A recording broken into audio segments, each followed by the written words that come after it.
রোববার রাতভর ৭ কলেজের আন্দোলনরত শিক্ষার্থী এবং ঢাকা বিশ্ববিদ্যালয়ের শিক্ষার্থীদের মধ্যে ধাওয়া পাল্টা ধাওয়ায় রণক্ষেত্রে পরিণত হয় রাজধানীর নীলক্ষেত এলাকা।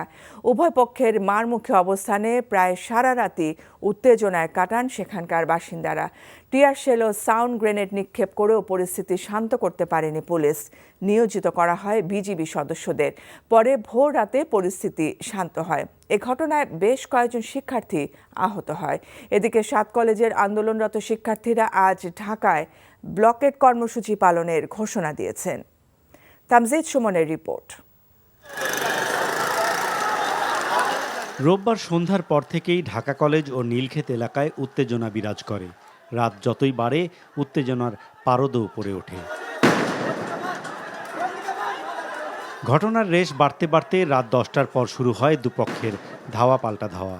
রণক্ষেত্রে পরিণত হয় পুরো এলাকা। মুখোমুখি অবস্থানে দুপক্ষ একে অপরকে ইট পাটকেল ছুড়লে পরিস্থিতি নিয়ন্ত্রণের বাইরে চলে যায়।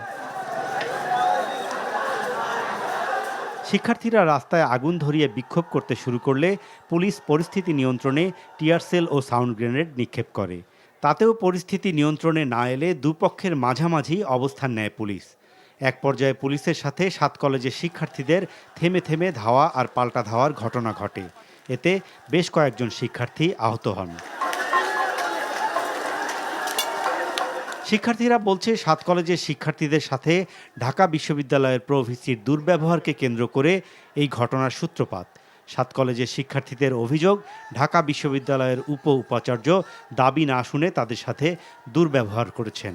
আমরা 7 কলেজের শিক্ষার্থীরা আজকে ঢাকা বিশ্ববিদ্যালয়ের প্রভিসির কাছে গেছি, কিন্তু উনি আমাদেরকে কুকুরের মতো ব্যবহার করে ওনার রুম থেকে বের করে দিছে। বিজিবি পুলিশ এবং সেনাবাহিনী নদীর নিরাপত্তা দিচ্ছে এবং আমাদের দিকে এবং ইডেন কলেজের দিকে টিয়ার শেল এবং সাউন্ড গ্রেনেড মারতেছে। পুলিশ বারবার ঢাকা কলেজের উপর হামলা চালায়। একবারও তারা ঢাকা বিশ্ববিদ্যালয়কে প্রতিহত করে না, বারবার শুধু ঢাকা কলেজে হামলা চালায়। এর পরিপ্রেক্ষিতে এখনো পর্যন্ত ৭ কলেজের অসংখ্য শিক্ষার্থী আহত হয়ে মেডিকেলে অবস্থান করতেছে। তবে ঢাকা বিশ্ববিদ্যালয়ের শিক্ষার্থীদের দাবি, বহিরাগত ছাত্ররা বিশ্ববিদ্যালয়ের প্রভিসির বাসভবন ঘেরাও করতে এলে তাদের প্রতিহত করতেই রাস্তায় নামেন তারা। তারা তাদের আন্দোলন করবে, তাদের যৌক্তিগত জায়গা থেকে তারা করবে, বাট তারা তো আমাদের ক্যাম্পাসের ভিতরে গিয়ে আন্দোলন করতে পারে না। আমাদের প্রতিষ্ঠান মুক্তি ও গণতন্ত্র আমাদের তরুণ আমাদের, তো আমরা যখন দেখছি যে আমাদের প্রতিষ্ঠানে তারা আসতেছে তখন আমরা এটার মোকাবেলা করছি। তো এটা কি সম্ভব রাতের বেলা একটা বিশ্ববিদ্যালয় এরিয়ায় ঢুকে একটা বিশ্ববিদ্যালয়ের একদম প্রভিসির বাসভবন ঘেরাও করা সম্ভব? তো এক্ষেত্রে আমাদের ছেলেবেলে তাদেরকে প্রোটেক্ট করছে আর কি, যেন আমাদের বিশ্ববিদ্যালয় এরিয়াটা নিরাপদ থাকে।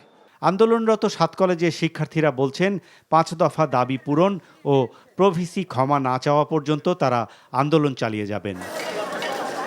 Tamjid Suman, NTV news, Dhaka.